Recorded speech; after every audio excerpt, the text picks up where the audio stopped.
رب اشرح لی صدری ویسر لی امری واحلل عقدۃ من لسانی یفقہوا قولی اللہم الہمنا رشدنا واعذنا من شرور انفسنا اللہم ارنا الحق حقا وارزقنا اتباعہ وارنا الباطل باطلا وارزقنا اجتنابہ اللہم وفقنا لما تحب وترضى آمین یا رب العالمین۔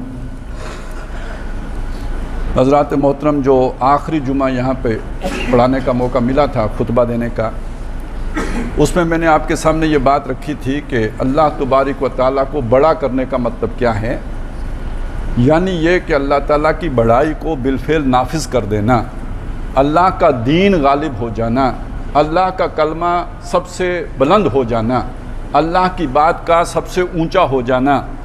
جیسے آسمانوں پر اللہ کی مرضی پوری ہوتی ہے، اسی طرح زمین والے بھی اللہ کے سامنے اپنی گردن جھکا دیں، یہ مطلب ہے اللہ کو بڑا کرنے کا۔ اور یہ بات ہمارے سامنے ہے کہ جناب محمد رسول اللہ صلی اللہ علیہ وسلم کے دور میں اللہ تعالیٰ کو جزیرۃ العرب کی حد تک نبی اکرم صلی اللہ علیہ وسلم کی 23 سالہ محنت کے نتیجے میں اسی طرح بڑا کر دیا گیا تھا کہ وہاں اللہ کے حکم کے آگے اب کسی کا حکم نہیں چلتا تھا، یہاں تک کہ اگر کسی نے زکوٰۃ میں اونٹ کی رسی دینے سے بھی انکار کیا تو وقت کا جو حاکم ہے حضرت ابو بکر صدیق رضی اللہ تعالیٰ عنہ، انہوں نے اس کے خلاف جہاد کا اعلان کر دیا۔ اب اللہ بڑا ہے، اب واقعتاً جو اللہ کو نہیں مانتا، جو مشرک ہے، اسے جزیرۃ العرب سے نکال باہر کرنے کا حکم آ گیا ہے۔ اب یہ طے ہو گیا ہے کہ جو اہل کتاب اللہ کا یہ دین نہیں مانیں گے وہ اپنے مذہب پر باقی تو رہ سکتے ہیں، ان پر جبر نہیں کیا جائے گا، لیکن انہیں جزیہ دینا پڑے گا اپنے ہاتھ سے اور چھوٹا بن کے رہنا ہوگا۔ یؤت الجزیۃ عن ید وہم صاغرون۔ اب وہ صغیر ہو گئے، اللہ کبیر ہو گیا، وہ چھوٹے ہو گئے، اللہ کا نظام بڑا ہو گیا۔ یہ ہے جو اللہ کی بڑائی قائم ہو گئی۔ یہی نبی اکرم صلی اللہ علیہ وسلم ہیں۔ ایک طرف آپ نے یہ کام کیا، دوسری طرف یہ کہ آپ نے کچھ خبریں دی ہیں، مستقبل کی خبریں دی ہیں، آنے والے دور کی خبریں دی ہیں۔ مثلا یہ بھی بتایا کہ اسلام شروع ہوا تو اجنبی تھا، یعنی آج جب بتا رہے ہیں تو گویا معروف ہو گیا، جب بتا رہے ہیں تو اللہ کی بڑائی تسلیم ہو گئی، جب بتا رہے ہیں تو وہ آرڈر بن چکا ہے، آرڈر آف دا ڈے بن چکا ہے، لوگ اس کے آگے گردنیں جھکا چکے ہیں۔ لیکن خبر یہ دے رہے ہیں کہ جیسے جب شروع ہوا تو کوئی اسے نہیں جانتا تھا۔ بدأ الاسلام غریباً، جب اسلام شروع ہوا تو غریب بمعنی اجنبی، ناواقف، لوگ اسے نہیں پہچانتے تھے، یعنی آج معروف ہو چکا ہے، لوگ پہچانتے ہیں، جانتے ہیں کہ اسلام کا مطلب کیا ہے۔ خبر یہ دے رہے ہیں فَسَيَعُودُ كَمَا بَدَأَ، عنقریب یہ ویسا ہی ہو جائے گا جیسا کہ یہ شروع ہوا تھا۔ یہ خبر دی ہے جناب محمد رسول اللہ نے صلی اللہ علیہ وسلم۔ شروع کیسا ہوا تھا؟ اجنبی شروع ہوا تھا، عنقریب کیسا ہو جائے گا؟ جیسا شروع ہوا یعنی اجنبی ہو جائے گا۔ اور ساتھ الفاظ یہ ہیں کہ فَطُوبَى لِلْغُرَبَاء، خوشخبری ہے، بشارت ہے ان لوگوں کے لیے کہ جو اجنبی بن جائیں۔ الفاظ کو جوڑیں، کیا مطلب بنے گا؟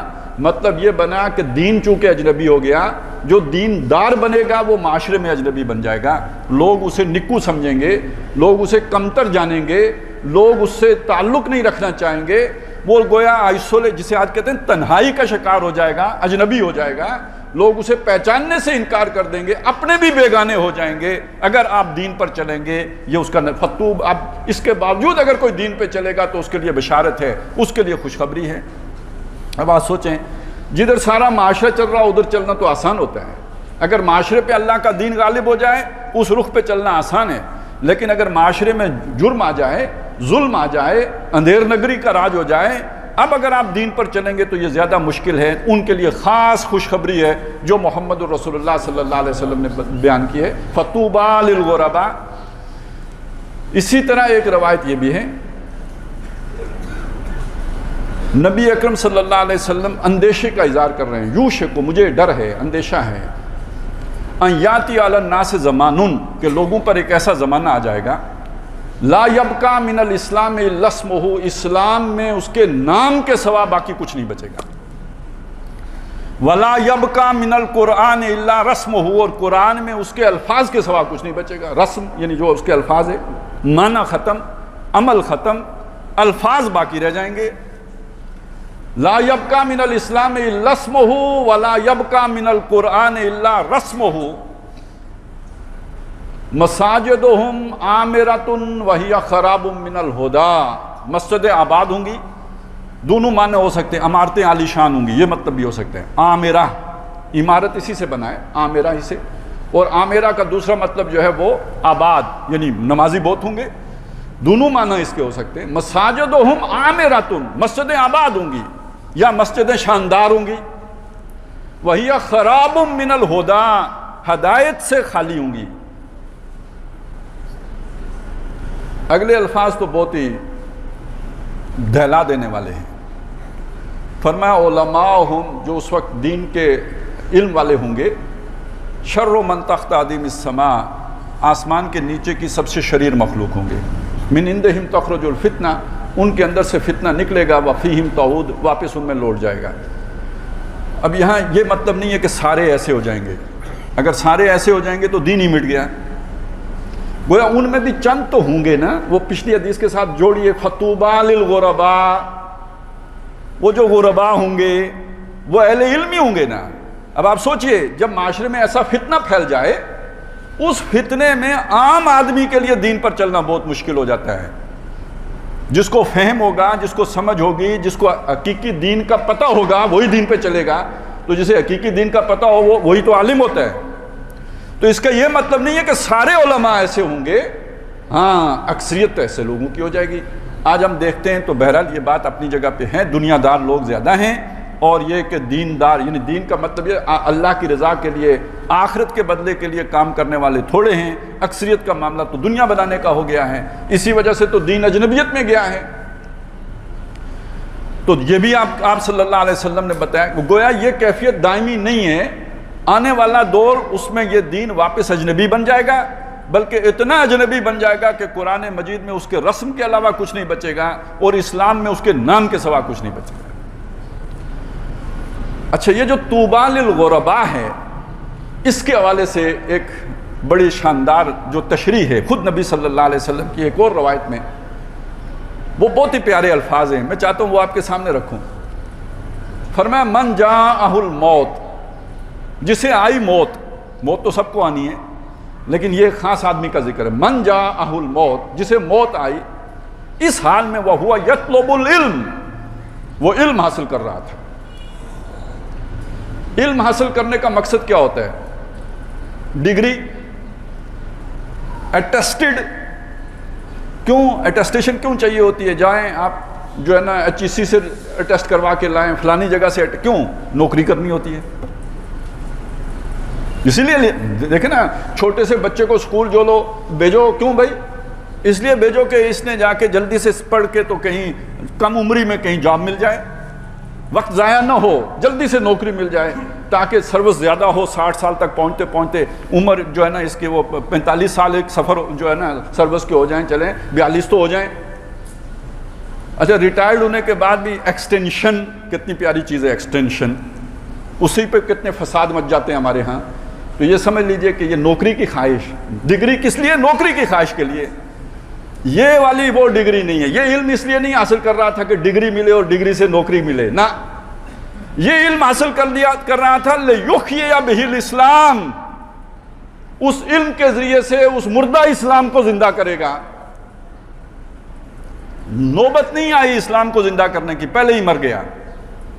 ابھی نیت کی تھی، ارادہ کیا تھا اسلام جو علم حاصل کرے، تاکہ یہ جو اسلام اجنبی ہو گیا ہے اسے معروف بنائے، تاکہ جو اسلام مردہ ہو گیا اسے زندہ کرے. نیت یہ تھی. وہ نوکری کی نیت نہیں تھی، دنیا کمانے کی نیت نہیں تھی. اس علم کی نیت یہ تھی کہ اسلام کو زندہ کرے گا. خدا توفیق دے تو میں اسلام زندہ کروں والی بات تھی. اچھا جی، اب یہ مر گیا، موقع نہیں آیا اس کام کو کرنے کا. مقام کیا ہے؟ اللہ کے نبی بتا رہے ہیں فَبَيْنَهُ وَبَيْنَ النَّبِيِّينَ دَرَجَةً وَاحِدَةً فِي الْجَنَّةِ. اس آدمی، اس طالب علم جس کی نیت یہ تھی کہ اسلام کو زندہ کروں گا، مر گیا. اس کے اور نبیوں کے درمیان جنت میں 1 درجے کا فرق ہوگا. اب یہ طوبہ کے سمجھ آئی ہے؟ فطوبیٰ للغرباء، خوشخبری ہے ان اجنبیوں کے لیے جو اس ماحول میں دین کے ساتھ مل کے اجنبی ہو گئے، لوگوں سے کٹ گئے، یا لوگوں نے انہیں اپنے سے کاٹ دیا، نکال کے باہر مارا، وہ اکلوتے رہ گئے، آئسولیشن میں چلے گئے، تنہائی کا شکار ہو گئے، اجنبیت میں چلے گئے. ان کے لیے خوشخبری کیا ہے؟ اگر نیت یہ تھی، اس ارادے سے علم حاصل کر رہے تھے، مر گئے، یہ نوبت آنے سے پہلے مر گئے، ان کے اور نبیوں کے درمیان 1 درجے کا فرق ہوگا. یہ میں نے آپ کو کیوں سنایا کہ اگر دین اجنبیت میں ہے تو مشکل زیادہ ہے اس پر چلنا، لیکن اجر بھی تو زیادہ ہے نا، درجہ بھی تو زیادہ ہے نا، مقام بھی تو بڑا ہے نا، مرتبہ بھی تو بڑا ہے نا. ایک اور بڑی نبی صلی اللہ علیہ وسلم نے چیزوں کو ہمارے لیے کھولا ہے، بتایا ہے، بیان کیا ہے. اگر ہم ان سے استفادہ کریں، ان سے حوصلہ پکڑیں.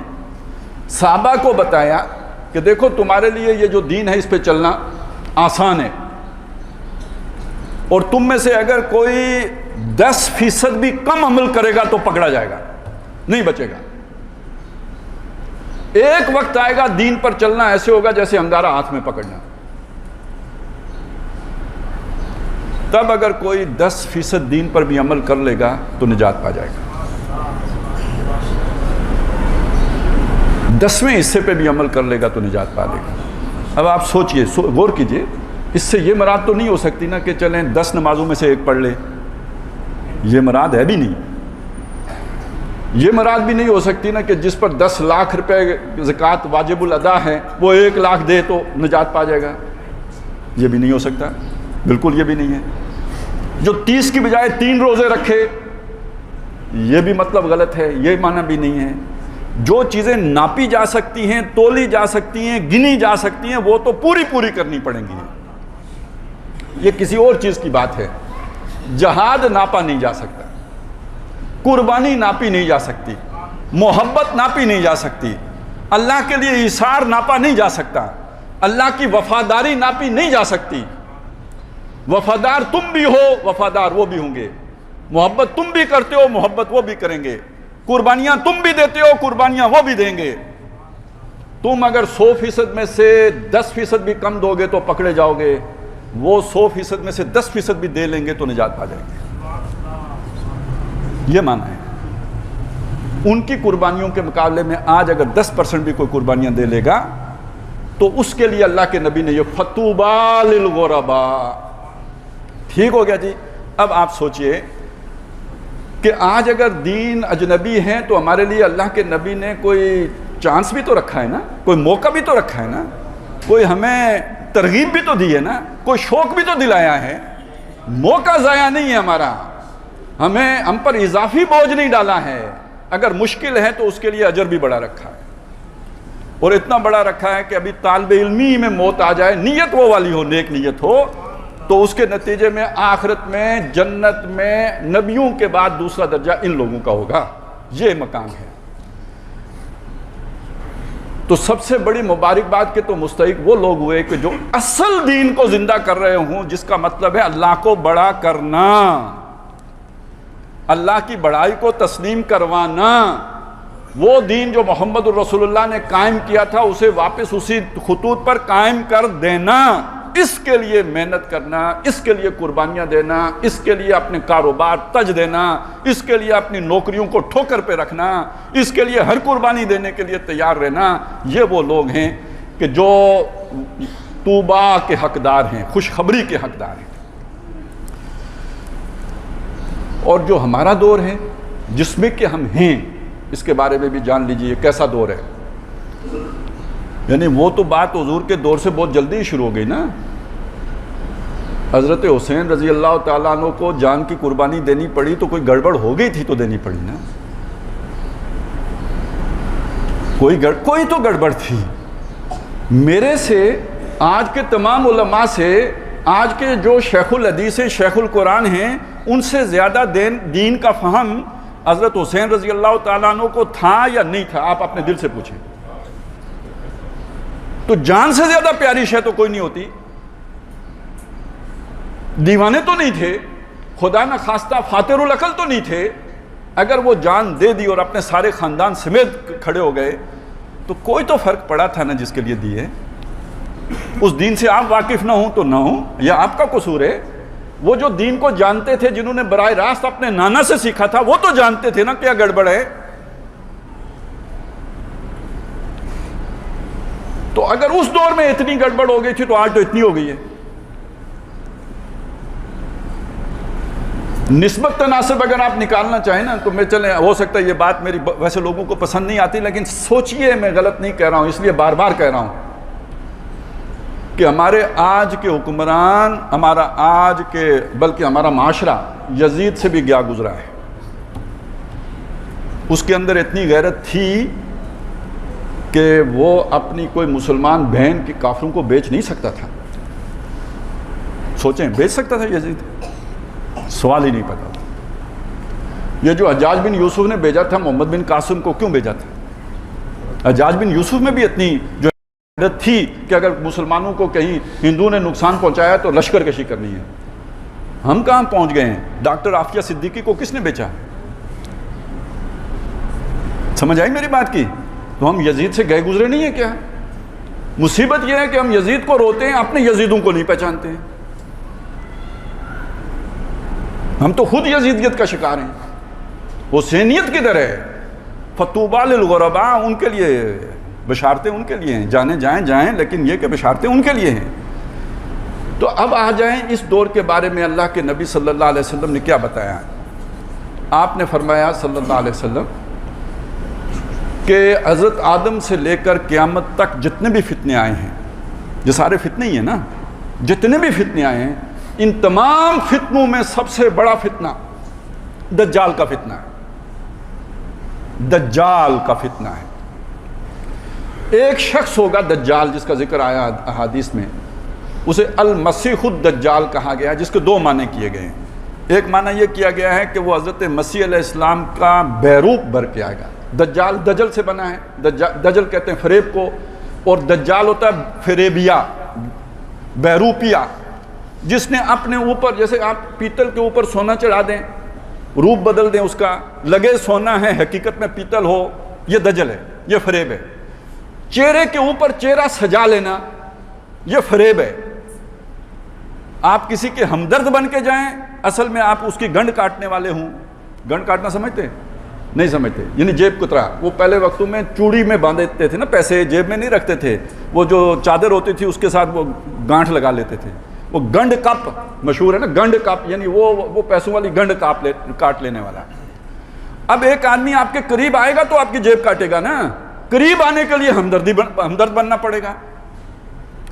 تو اب وہ بن کے آیا ہمدرد، حقیقت میں ہے جیب کترا، یہ دجل ہے، یہ فریب ہے۔ ہمدردی کے روپ اوپر اس نے گویا پانی چڑھایا ہمدردی کا، اندر اس کے فریب کیا ہیں؟ وہ آپ کا نقصان کرنا چاہتا ہے۔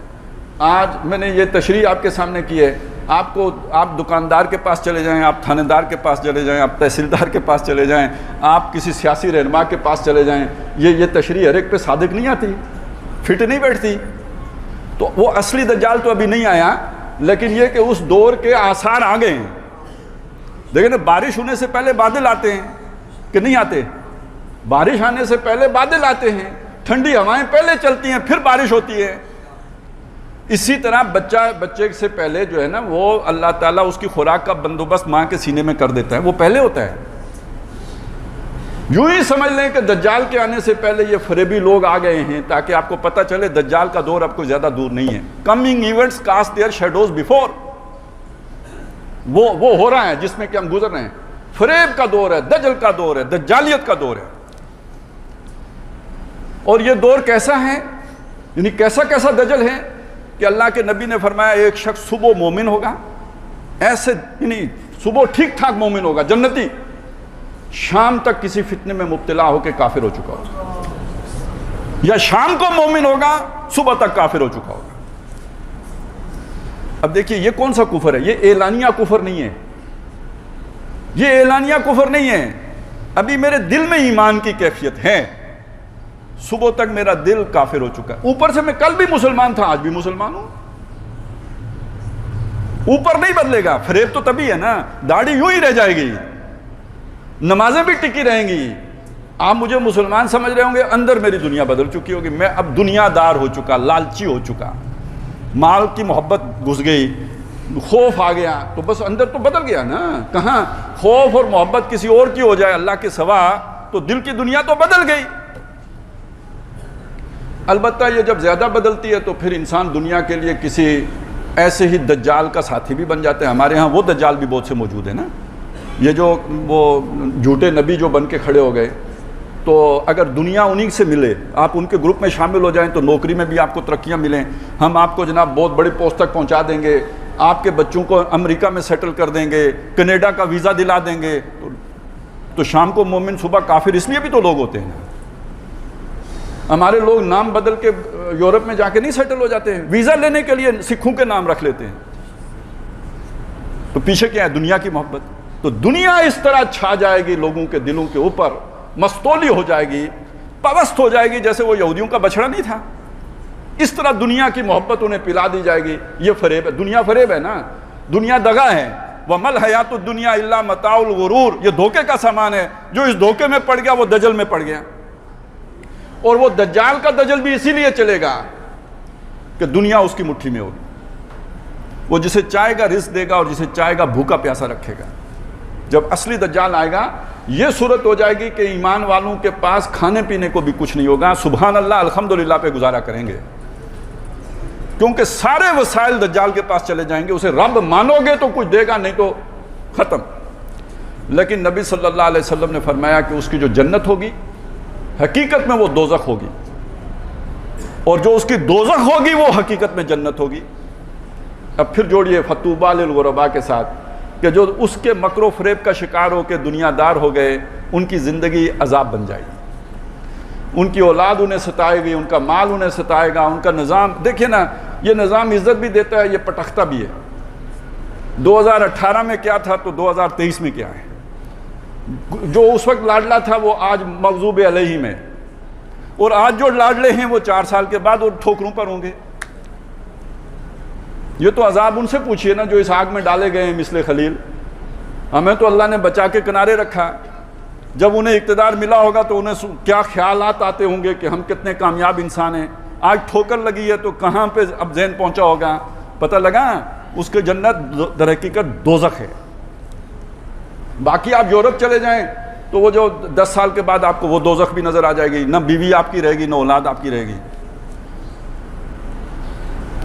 تو یہ چکا چوند جو ہے نا، یہ نظر کو خیرہ کرتی ہے چمک تہذیب حاضر کی.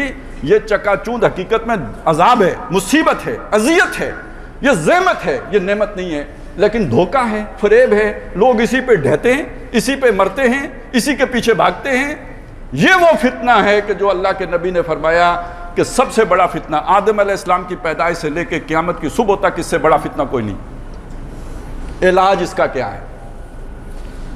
آپ صلی اللہ علیہ وسلم نے ویسے تو دیکھیے جو بھی فتنہ ہے اس سے نکلنے کا رستہ قرآن مجید ہے. بڑی پیاری ایک روایت ہے، طویل ہے، میں اس وقت ساری نہیں سنا سکتا، لیکن یہ کہ بہرحال وہ حضرت علی رضی اللہ تعالیٰ عنہ سے نبی اکرم صلی اللہ علیہ وسلم نے فرمایا کہ ستکون فتنۃ، عنقریب ایک فتنہ ہوگا. ویسے اس کی مختلف تشریحات کی گئی ہیں. میرا جو ذہن جاتا ہے واللہ عالم صحیح ہے یا غلط ہے، لیکن میرا ذہن اسی فتنے کی طرف جاتا ہے. یہ دجل والا فتنہ، دھوکے والا فتنہ. دجل کے کئی انداز ہیں. آپ سمجھ رہے ہیں کہ میں روحانیت میں آگے بڑھ رہا ہوں، حقیقت میں آپ روحانیت میں آگے بڑھ رہے ہوں، کوئی پتہ تو نہیں ہے نا. آپ سمجھ رہے ہیں میں اللہ کے قریب ہو رہا ہوں، وہ شیطان نے آپ کو کسی مغالطے میں ڈالا ہوا ہو. یہ جو جادو کی نگری ہے اور یہ جو روحانیت ہے، ان کا آپس میں جو ہے نا تال میل ہے، بہت قریب ہیں. یہ تصویر کے دو روحوں کی مانند ہیں. تو یہ ان کی پہچان، جیسے خواب کی پہچان بڑی مشکل ہے کہ یہ شیطانی خواب ہے کہ رحمانی خواب ہے، تو اسی طرح یہ جو روحانیت کی واردات ہوتی ہے اس کا بھی نہیں پتہ ہوتا کہ یہ الہام شیطان کا الہام ہے یا رحمان کا الہام ہے. یہ القاء شیطانی القاء ہے یا رحمانی القاء ہے. یہ جو مجھے کشف ہوا ہے یہ شیطانی کشف ہے یا رحمانی کشف ہے. یہ بڑی نازک وادی ہے، بڑی خطرے والی وادی ہے. تو ایک تو یہ فتنہ، اس طرح کا فتنہ ہوگا، دجل ہوگا، فریب ہوگا، لوگ دھوکے میں پڑے ہوئے ہوں گے. تو حضرت علی رضی اللہ تعالیٰ عنہ نے یہ نہیں پوچھا وہ فتنہ کیا ہوگا، کب ہوگا، کہاں ہوگا. آپ نے یہ پوچھا مل مخرج منہا یا رسول اللہ، اس فتنے سے نکلنے کا راستہ کیا ہوگا، کیسے نکلیں اس فتنے سے. فرمایا کتاب اللہ، اللہ کی کتاب پکڑ لو گے تو فتنے سے بچ جاؤ گے. یا آپ سمجھے نا، آگ لگ گئی بلڈنگ میں، اب کیسے نکلیں؟ یہ رسی ہے، اوپر ہیلی کاپٹر ہے، یہ پکڑ لو گے تو یہ آپ کو بچا کے لے جائے گا. بس یوں سمجھ لیجئے یہ اللہ کی کتاب ہے، جو اس سے چمٹ گیا وہ اس فتنے سے بچ گیا. پھر اللہ کی کتاب میں مختلف صورتیں ہیں، اس کی مختلف آیات ہیں، ہر ایک کی اپنی شان ہے.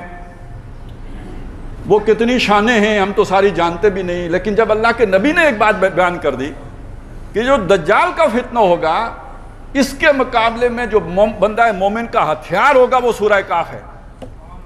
یعنی قرآن مجید کی ایک خاص صورت کا ذکر کیا، سورہ کاف ہے. اس کے بارے میں یہ بھی بتایا کہ جو دجال کو دیکھے گا اور اس پر اس کی پہلی 10 آیات پڑھے گا، اللہ تعالیٰ اسے دجال کے شر سے محفوظ کر دے گا. ایک روایت میں آخری 10 آیات کا ذکر بھی ہے. ایک اور روایت بھی ہے، میں یہ چاہتا ہوں کہ آپ کو سناؤں، اور اس لیے سناؤں کہ آپ یعنی آخری اور پہلی اور آخری تو یاد کر لینا، کیا پتہ ہمیں ٹکر ہی جائے تو یاد ہوں گی تو پڑھ لیں گے اس کے اوپر. لیکن جو اگلی ایک اور روایت ہے اس میں یہ ہے کہ جو شخص جمعے کے دن سورہ کاف پڑھ لے گا، اللہ تعالیٰ اس کو اگلے جمعے تک ایک ایسا نور عطا فرما دیں گے کہ جو اسے حق و باطل میں تمیز سکھا دے گا. اب سمجھیں حق و باطل میں تمیز کا یعنی دجل کیا ہے؟ کنفیوز بندہ، پتہ نہ لگے صحیح کیا ہے غلط کیا ہے. جس کو ڈائریکشن مل گئی، روشنی مل گئی کہ یہ شے صحیح ہے یہ شے غلط ہے، یہ ہے نا اصل نور، روشنی اس کے پاس ہے. وہ ٹامک ٹوئیاں نہیں مار رہا، وہ ٹھوکریں نہیں کھا رہا، اسے نظر آ رہا ہے یہ ٹھیک ہے یہ غلط ہے. تو وہ ایک ہفتے کی گارنٹی کس نے دی؟ محمد رسول اللہ نے. وہ گولی اثر کرتی ہے نا، 24 گھنٹے کرتی ہے، کوئی 12 گھنٹے کرتی ہے. یہ سورہ کاف جو سورہ جمعے کے دن پڑھ لے گا، اگلے دن تک اگلے جمعے تک اس کا اثر رہے گا. گویا آپ کو ہر دجل، ہر فریب اس کی حقیقت معلوم ہوتی رہے گی. آپ کا دل روشن رہے گا، آپ کو پتہ لگتا رہے گا کیا صحیح ہے کیا غلط ہے. ویسے اس کا شعور نہیں ہوگا کہ یہ مجھے سورہ کاف کی وجہ سے یہ سمجھ آ رہی ہے. آپ کو لگے گا مجھے ویسے سمجھ آ رہی ہے، یہ اس کو کیوں نہیں سمجھ آ رہی، اس کا دماغ خراب ہو گیا ہے، مجھے آ رہی ہے اس کو نہیں آ رہی. آپ کو اپنی سمجھ لگے گی، لیکن وہ سمجھ کس نے پیدا کی ہے؟ وہ فائن ٹیوننگ کس نے کیا؟ وہ پرانے ریڈیو یاد ہیں، وہ جب اسٹیشن لگاتے تھے، یہ آپ کا اسٹیشن لگ گیا، اس کے ریڈیو کا اسٹیشن نہیں لگا. وہاں ٹری ہوتی رہی، کھڑا ہوتی رہی، آپ کا صحیح اس نے پکڑ لیا. تو یہ سورہ کاف کی برکت ہے اگر آپ نے جمعے کو پڑھ لی. ایک روایت میں یہ بھی ہے جس نے شب جمعہ کو پڑھ لی، رات کو اللہ نے اٹھنے کی توفیق دی اور اس نے یہ سورہ مبارکہ پڑھی، جس جگہ پہ بیٹھ کے پڑھے گا وہاں سے لے کے خانہ کعبہ تک اس کے لیے روشنی پیدا کر دی جائے گی.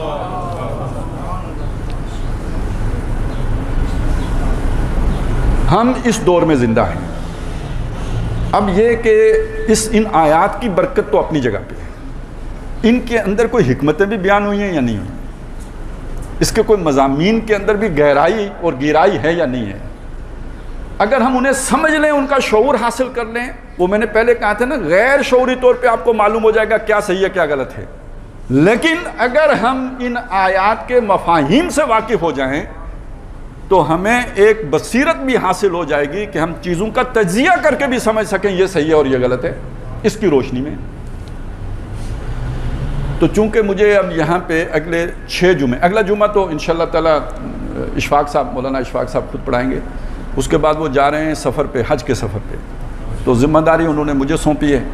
میں کوشش کروں گا کہ یہ نبھاؤں، اور طے میں نے یہ کیا ہے کہ ان 6 جمعوں میں، بیچ میں عید بھی ہوگی، 7ویں عید ہے، تو یہ 12 رکوع ہیں سورہ کاف کے. تو انشاءاللہ تعالیٰ اس پر ہم گفتگو کریں گے. باقاعدہ درس نہیں ہوگا، لیکن یہ کہ اس کے ایک طرح سے یوں سمجھے کہ جو مضامین ہیں نا ان کو میں کوشش کروں گا کہ آپ کے سامنے کھول کر بیان کروں، تاکہ چلیں یہ اللہ نے موقع دیا ہے تو آپ کے سامنے وہ چیز آئے جو آپ کے لیے زندگی میں مفید بھی ہو، فائدہ بھی دے. پتہ نہیں زندگی ہماری کب دم خرچ ہو جائے، تو جو اللہ نے ہمارے سامنے چیزیں کھولی ہیں وہ آپ حضرات کے سامنے رکھ دیں تاکہ آپ کو اس کی ساری زندگی اس سے فائدہ اٹھا سکیں. تو یہ تو ہمارا چلے گا انشاءاللہ تعالیٰ. اگلے جمعے نہیں، اس سے اگلے جمعے سے یہ شروع کریں گے.